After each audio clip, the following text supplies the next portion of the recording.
Somewhere beneath the crowded streets and towering skyscrapers of one of Southeast Asia's largest metropolitan areas, the ground itself is quietly giving way, sinking at a pace so significant that entire neighborhoods have already disappeared beneath rising floodwaters. And scientists studying the phenomenon warn that large portions of the city could become entirely uninhabitable within the coming decades unless drastic intervention succeeds in reversing a process that has already been unfolding for generations. And in response to this unfolding crisis, the government of Indonesia has embarked on one of the most audacious urban planning experiments attempted anywhere in the modern world, abandoning its historic capital altogether in favor of constructing an entirely new city carved out of dense rainforest on the island of Borneo. And in this video, we will trace both halves of this extraordinary story, following Jakarta's slow descent beneath the waters of the Java Sea while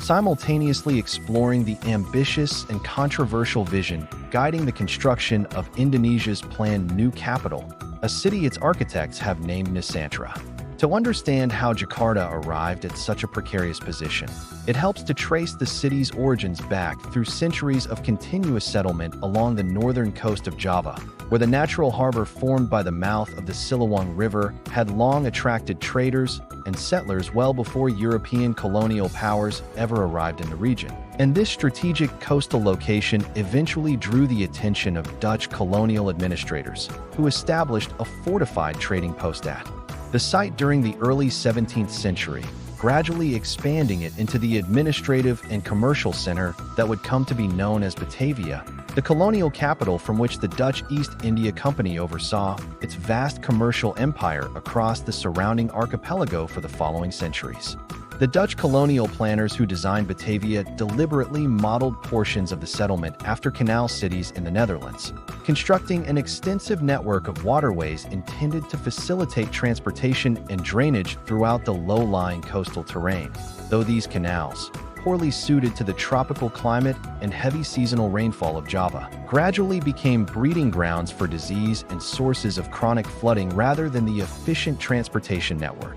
their designers had originally envisioned, establishing a troubled relationship between the city and its water management infrastructure that would continue to shape Jakarta's development for centuries to come. Repeated outbreaks of disease within the low-lying, poorly drained districts of colonial Batavia eventually prompted Dutch administrators to relocate much of the city's European population toward higher ground further inland during the 19th century, a pattern of retreat from the original coastal settlement that established an early precedent for the kind of uneven, environmentally driven development that would continue characterizing the city's growth long after the colonial period had ended. Even as the abandoned lower districts continued attracting new waves of settlement from residents with fewer resources available to relocate towards safer ground. The colonial economy surrounding Batavia depended heavily on the surrounding agricultural hinterland of Java, and the extensive irrigation and plantation infrastructure developed to support this agricultural production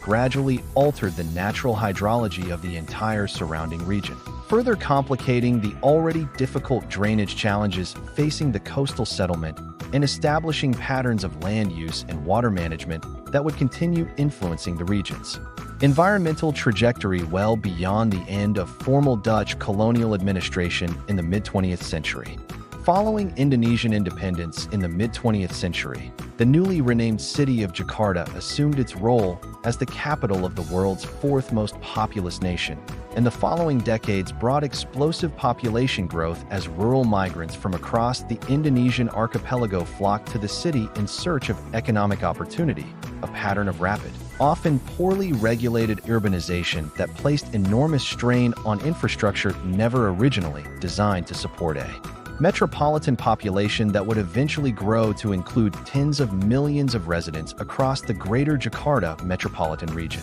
This sustained influx of migrants arrived largely without the benefit of coordinated urban planning capable of anticipating and accommodating such rapid growth, and vast informal settlements known locally as kampung gradually spread across much of the metropolitan area, developing organically along riverbanks, drainage canals, and other marginal land that formal development had previously avoided precisely because of its vulnerability to flooding, a pattern of settlement that left millions of residents living in precisely the locations most exposed to the flooding and subsidence challenges that would later intensify dramatically across subsequent decades. The governance structure overseeing this rapidly growing metropolitan area also grew increasingly fragmented over time, as the formal boundaries of Jakarta itself came to encompass only a portion of the broader urbanized region, with substantial surrounding development occurring across separate administrative jurisdictions in neighboring provinces. A fragmented governance arrangement that has repeatedly complicated efforts to coordinate the kind of comprehensive,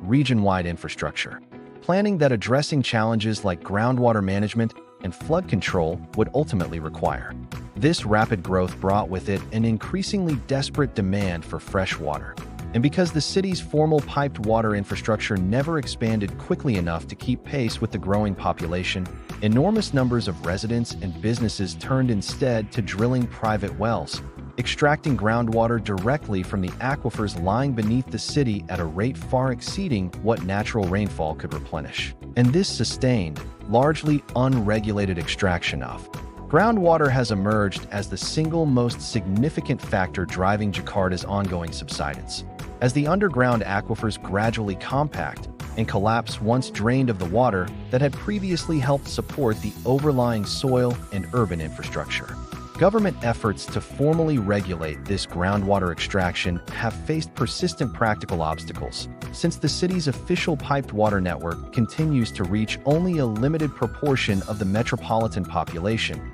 meaning that many residents and businesses continue to rely on private wells not out of simple preference, but out of genuine necessity. And until the underlying gap in formal water infrastructure can be meaningfully closed, regulatory efforts to restrict groundwater pumping risk leaving substantial portions of the population without any reliable access to water at all, a policy dilemma that has repeatedly complicated efforts to address subsidence at its root cause. Scientific studies mapping the pattern of subsidence across Jakarta have revealed considerable variation depending on the specific geological conditions and historical intensity of groundwater extraction in different districts, with some of the most severely affected areas correlating closely with zones of dense industrial and commercial development where large-scale groundwater pumping for both drinking water and industrial processes has continued for many decades, creating a complex mosaic of subsidence rates that complicates any uniform citywide approach to addressing the underlying problem.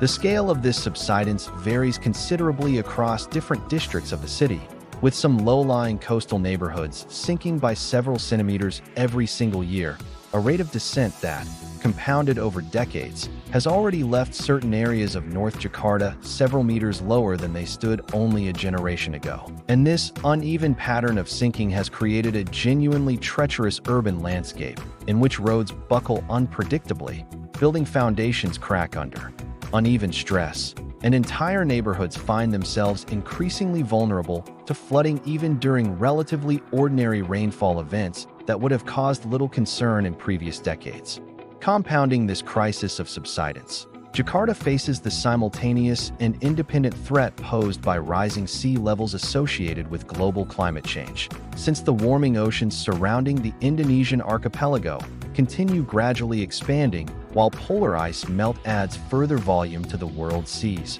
meaning that even as the land beneath Jakarta continues sinking downward, the surrounding waters of the Java Sea are simultaneously rising to meet it, a combination of forces working in tandem that has led some researchers to warn that portions of North Jakarta could become permanently submerged well before the end of the current century absent significant intervention. Climate researchers studying the broader Java Sea region have also pointed toward changing rainfall patterns as an additional complicating factor, since increasingly intense and unpredictable monsoon rainfall events, consistent with broader climate change projections for the region, place additional strain on drainage infrastructure already struggling to manage floodwater across a metropolitan area where much of the natural terrain that would once have absorbed excess rainfall has long since been paved over or built upon, meaning that even relatively ordinary storms now frequently produce flooding far more severe than similar rainfall would have caused only a few decades earlier.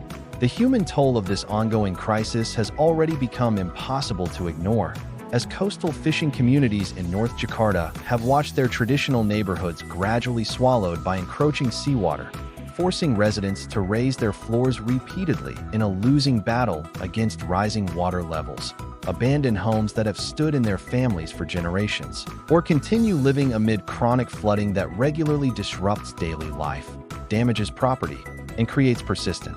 health hazards associated with standing floodwater and compromised sanitation infrastructure throughout the affected districts. These same coastal communities have also experienced significant disruption to their traditional economic activities, since the fishing and small-scale aquaculture operations that many families have depended upon for generations have become increasingly difficult to sustain amid changing water conditions, damaged coastal infrastructure, and the gradual displacement of residents towards safer but often less economically advantageous locations further from the immediate coastline, a pattern of economic disruption that has added considerable social and financial hardship on top of the immediate physical dangers posed by the advancing floodwaters themselves. In response to this mounting crisis, Indonesian authorities have pursued various engineering interventions intended to hold back the encroaching sea,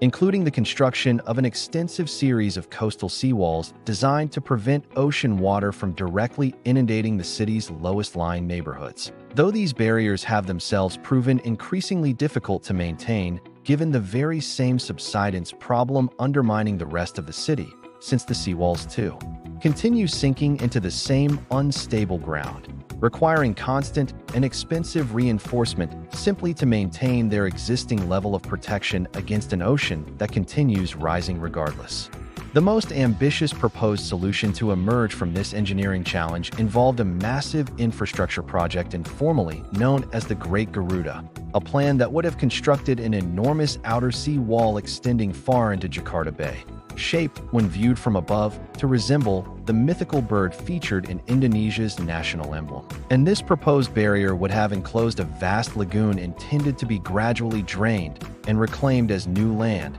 while simultaneously protecting the existing coastline from further inundation. Though the project's enormous projected cost, combined with persistent questions about its ultimate environmental and social impact, has left this ambitious vision largely unrealized even as smaller sections of coastal seawall construction have continued moving forward incrementally. Environmental scientists reviewing the original Great Garuda proposal raised significant concerns regarding its likely impact on the marine ecosystem within Jakarta Bay, warning that enclosing such a large area of coastal water could severely disrupt existing tidal flows and water quality, potentially transforming what remained of the bay's fishing grounds into a stagnant, polluted lagoon rather than the clean, economically productive coastal waters that project planners had originally envisioned as part of the redeveloped waterfront, concerns that contributed to the eventual scaling back of the project's most ambitious original elements. The financing challenges associated with the Great Garuda project also proved considerable,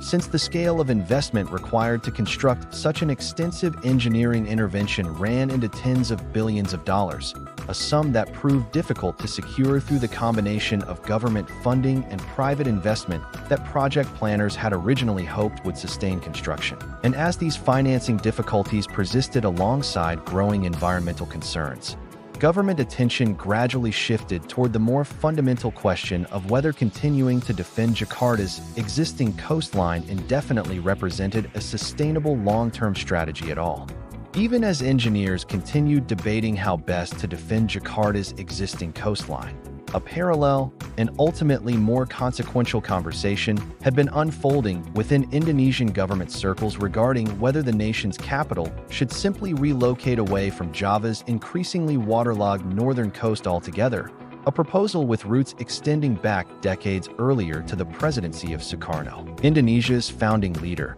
who had reportedly expressed interest in relocating the capital to the island of Borneo as early as the 1950s, though these early musings never progressed beyond preliminary discussion during a period when the young nation faced far more urgent priorities than reconsidering the location of its seat of government. The idea of capital relocation resurfaced periodically across subsequent decades of Indonesian political history, generally without gaining sufficient political momentum to advance beyond preliminary study. until President Joko Widodo formally announced in 2019 that Indonesia would indeed proceed with relocating its capital away from Jakarta, citing both the mounting environmental crisis facing the existing capital and a broader strategic desire to reduce the extreme concentration of political and economic activity on the island of Java, which, despite containing only a modest fraction of Indonesia's total land area, continued to house the overwhelming majority of the nation's population and economic output, creating persistent regional imbalances that successive governments had long sought,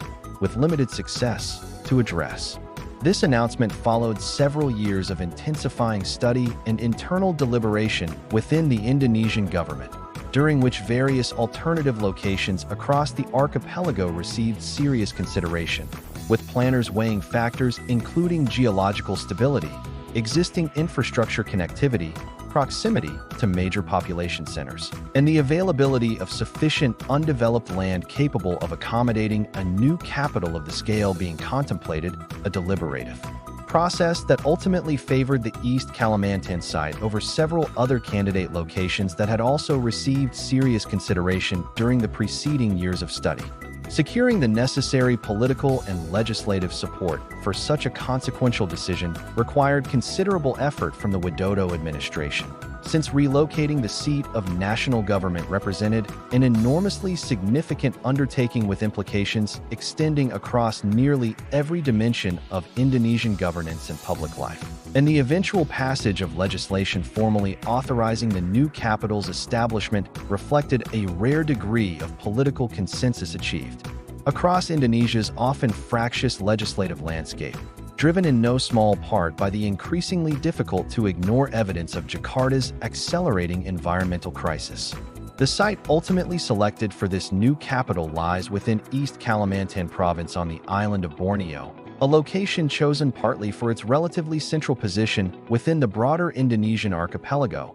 partly for its comparative geological stability well away from the seismic and volcanic hazards that affect much of Java and Sumatra, and partly for the availability of substantial tracts of land that government planners believed could accommodate the ambitious new city without requiring the kind of extensive and disruptive demolition of existing urban development that relocating the capital to an already populated area would have necessitated. The specific area chosen for the new capital had previously been used primarily for industrial timber and palm oil plantation operations rather than consisting entirely of pristine primary rainforest, a distinction that government officials have frequently emphasized when addressing environmental concerns about the project, arguing that developing already commercially exploited plantation land represents a considerably less destructive choice than clearing genuinely untouched forest, even as critics note that portions of the broader designated capital region do still include areas of higher conservation value requiring careful protection as development proceeds. The new capital, formerly named Nusantara, a term drawn from Old Javanese that has long served as a poetic reference to the Indonesian archipelago as a whole, was conceived from its earliest planning stages as considerably more than a simple administrative relocation, with government officials and the architects commissioned to design the city articulating an ambitious vision for what they have described as a forest city, a planned urban environment intended to demonstrate an entirely different relationship between dense human settlement and the surrounding natural environment than the pattern of largely unplanned, environmentally destructive urbanization that had characterized Jakarta's own explosive growth across the preceding decades. The selection of this particular name carried considerable symbolic weight within Indonesian political discourse, since Nusantara has long served as shorthand for the entire diverse archipelago comprising the modern Indonesian state. And by choosing this name for the new capital, government officials sought explicitly to reinforce the broader strategic narrative surrounding the relocation, positioning the new city not merely as a replacement for Jakarta, but as a deliberate symbolic statement about redistributing national identity and development away from Java toward a location intended to represent the nation's full archipelagic breadth. This forest city concept, as articulated by Nusantara's planners, envisions a capital city in which the majority of the surrounding land area remains covered by preserved or restored tropical forest, with development deliberately concentrated within a relatively compact urban core designed according to principles intended to minimize environmental disruption. Incorporating extensive renewable energy generation, comprehensive public transportation intended to reduce reliance on private vehicles, and building designs specifically adapted to harmonize with the region's tropical climate rather than relying heavily on energy-intensive air conditioning throughout every enclosed space. Planning documents released by the Indonesian government describe an intention to eventually restore substantial areas of degraded plantation land surrounding the urban core back toward native tropical forest cover, a restoration effort that officials have suggested could ultimately increase overall forest coverage within the designated capital region compared to its condition immediately prior to construction. Though independent environmental researchers have generally urged caution regarding such projections, noting that restored forest ecosystems typically require many decades to approach the ecological complexity and biodiversity of the original forest cover they are intended to replace. The urban design principles guiding Nusantara's central districts draw explicitly on international examples of sustainable urban planning, incorporating extensive pedestrian and cycling infrastructure, planned integration of green space throughout residential and commercial districts, and stated commitments toward achieving a substantial proportion of the city's electricity generation through solar and other renewable sources, an ambitious set of sustainability targets that officials have positioned as central to the new capital's identity and international reputation as it continues developing over the coming decades. The architectural vision guiding Nusantara's central government district has attracted particular international attention, with the winning design for the presidential palace and surrounding government complex incorporating the silhouette of the mythical Garuda bird, the same national symbol referenced in Jakarta's proposed seawall project, spread across the landscape in a dramatic architectural gesture intended to convey both national identity and a sense of protective guardianship over the new capital, a design choice that has generated considerable public discussion within Indonesia regarding both its symbolic resonance and its practical construction requirements. This Garuda-inspired presidential palace design emerged from an international architectural competition that drew submissions from designers across Indonesia and beyond, and the selected design's enormous scale and sculptural ambition reflect the broader symbolic weight that government officials have placed on Nusantara's central government buildings, intending them to project a sense of national confidence and forward-looking modernity capable of establishing the new capital's identity on the world stage, even as the surrounding city continues developing gradually around this initial architectural centerpiece. Beyond the government complex itself, planning documents for Nusantara describe an ambitious phased development timeline extending across several decades, envisioning the eventual construction of extensive residential districts, educational and healthcare facilities, and commercial infrastructure sufficient to support a projected population that government officials have suggested could eventually reach into the millions, though the pace at which this population growth might realistically materialize remains a subject of considerable uncertainty and ongoing debate among urban planning experts studying the project from both within Indonesia and internationally. The initial phase of construction has focused primarily on establishing the essential government infrastructure required to support the formal relocation of the national administration,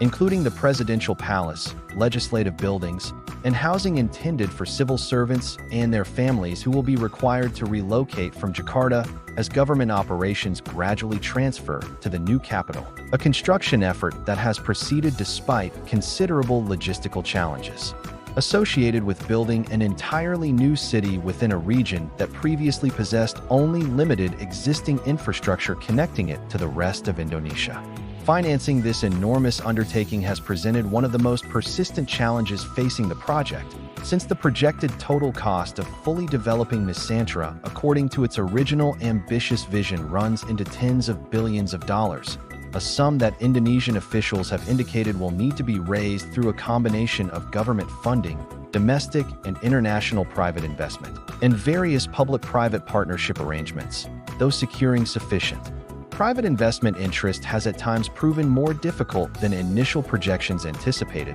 leading to periodic adjustments in both the project's timeline and the specific financing mechanisms being pursued to sustain continued construction. Indonesian officials have worked to attract international investment through diplomatic outreach to potential partner nations and sovereign wealth funds, presenting Nusantara as an opportunity for early investors to participate in shaping what government representatives have described as a model city for sustainable urban development in the tropics. Though the practical challenges of attracting substantial foreign capital toward a project still in its earliest stages of construction, located in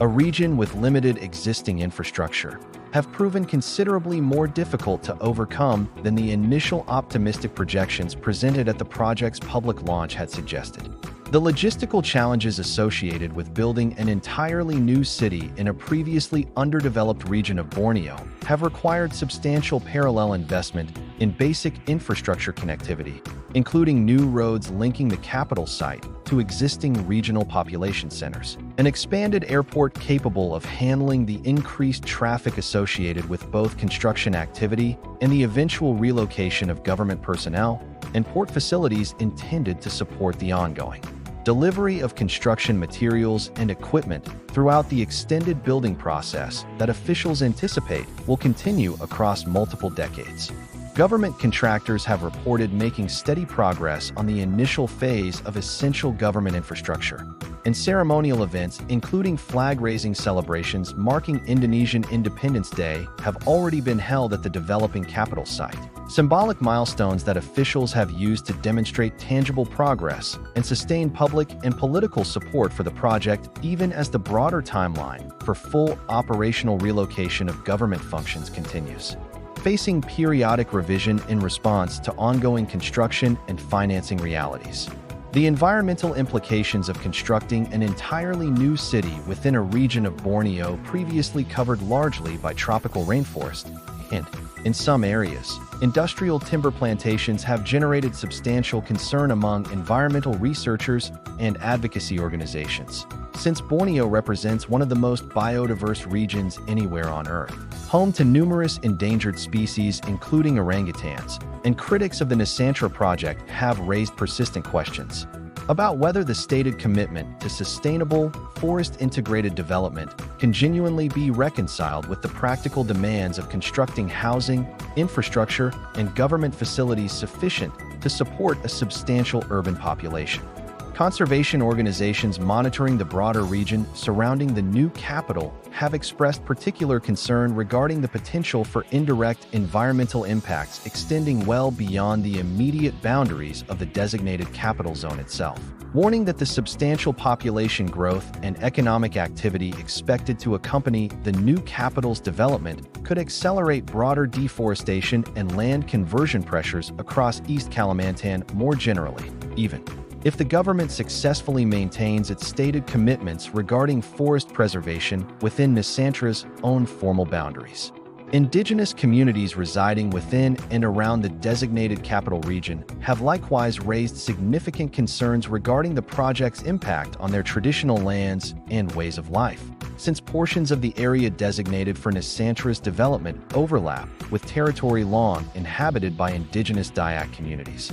whose traditional land rights and cultural practices have not always received the degree of formal legal recognition that would ensure meaningful consultation and compensation as large-scale government and private development proceeds across the region. A tension that reflects broader and long-standing challenges surrounding indigenous land rights that extend well beyond this particular project across much of Indonesia. Representatives of affected indigenous communities have advocated for stronger formal protections and more substantial consultation processes as development continues, pointing toward previous instances of large-scale development projects elsewhere in Indonesia where indigenous communities experienced significant displacement and loss of traditional livelihoods without receiving adequate compensation or genuine input into the planning process, concerns that have prompted at least some government commitments toward improved consultation mechanisms, even as questions remain regarding how consistently these commitments will be honored as construction accelerates across the coming years.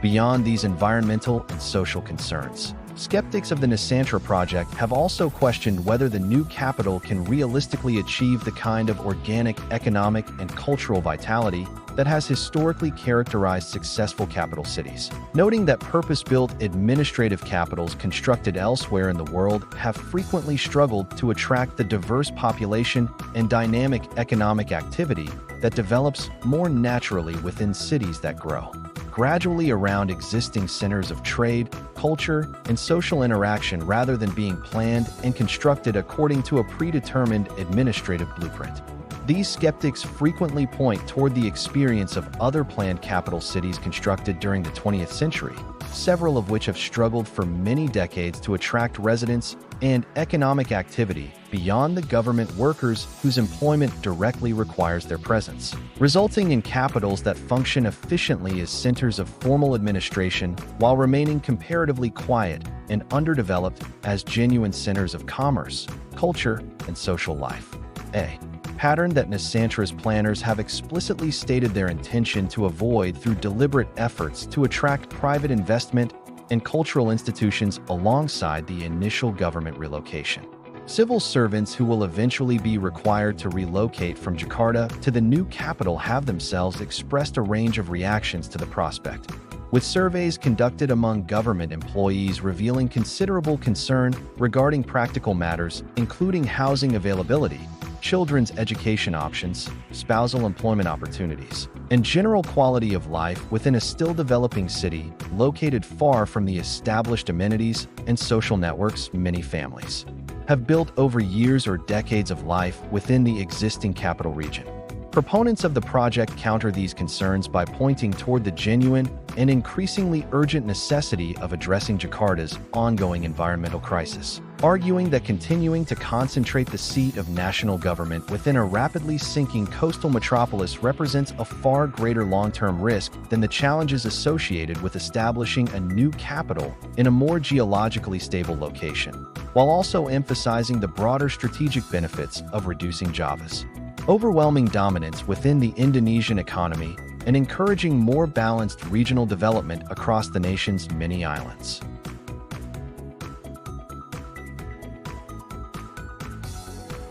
Government officials have also emphasized the potential economic benefits that Nusantara's development could bring to the broader East Kalimantan region, suggesting that the substantial construction activity and eventual population growth associated with the new capital could help stimulate economic diversification in a province whose economy has historically depended heavily on natural resource extraction, including coal mining and timber production, industries that officials have suggested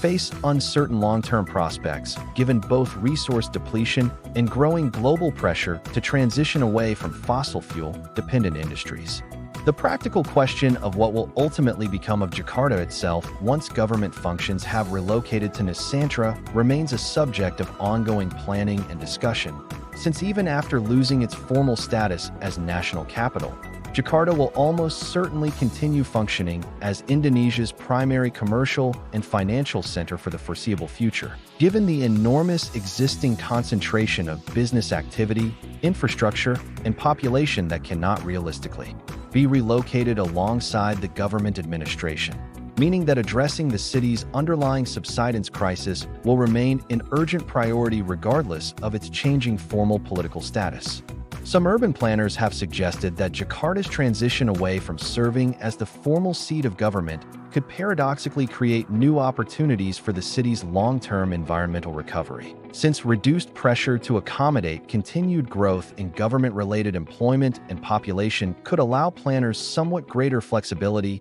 to prioritize environmental remediation and infrastructure investment over the kind of continuous, poorly regulated expansion that has characterized much of the city's development history. Though realizing this potential opportunity will require sustained political commitment, extending well beyond the immediate transition period surrounding the capital relocation itself. Indonesian officials have indicated that substantial continued investment in Jakarta's water infrastructure will be necessary even after the capital relocation proceeds, including expanded piped water service intended to finally reduce the city's chronic reliance on unsustainable groundwater extraction, continued and expanded seawall construction along the most vulnerable sections of coastline, and various flood management improvements intended to help the existing metropolitan population adapt to increasingly challenging conditions that are likely to persist and potentially worsen across the coming decades regardless of whatever engineering interventions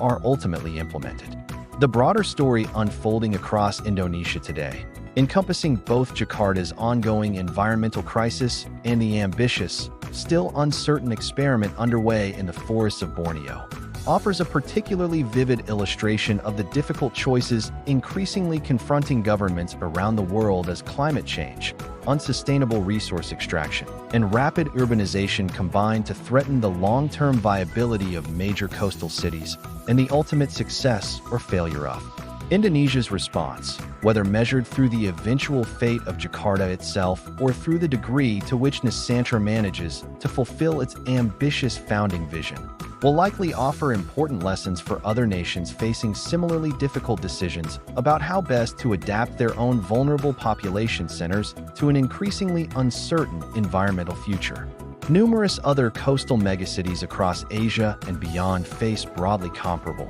if generally less acute, versions of the same underlying challenges confronting Jakarta, including significant portions of Bangkok, Manila, and Ho Chi Minh City, each grappling with some combination of groundwater depletion, rising sea levels, and the immense practical difficulty of retrofitting existing, densely populated urban infrastructure to withstand environmental pressures that continue intensifying as global climate patterns shift, meaning that policymakers and urban planners in these cities are likely watching Indonesia's unfolding experiment with considerable interest regarding whichever lessons, positive or cautionary, ultimately emerge from its outcome.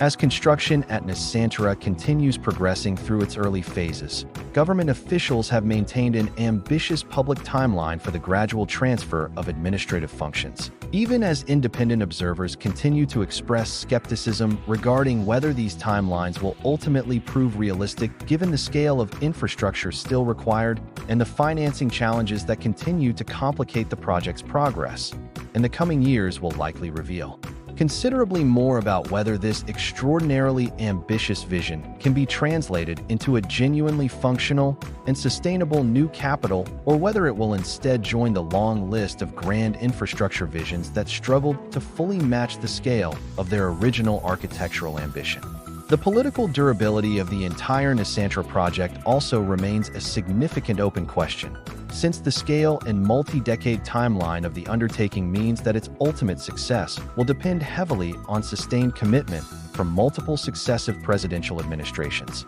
each potentially bringing different priorities and levels of enthusiasm toward continuing a project initiated under a previous political leadership, a dynamic that adds a further layer of genuine uncertainty regarding whether the current ambitious vision for Nusantara will continue being pursued with the same intensity across the many years that its full realization is projected to require. Bringing these two intertwined stories together, the tale of Jakarta's slow submersion beneath the waters of the Java Sea alongside the parallel emergence of Nusantara rising from the rainforests of Borneo illustrates, in remarkably concrete terms, the profound challenges facing rapidly developing nations attempting to balance urgent environmental necessity against enormous financial constraints, competing social and indigenous rights considerations, and the fundamental uncertainty inherent in any attempt to plan and construct an entirely new city according to a predetermined vision rather than allowing urban development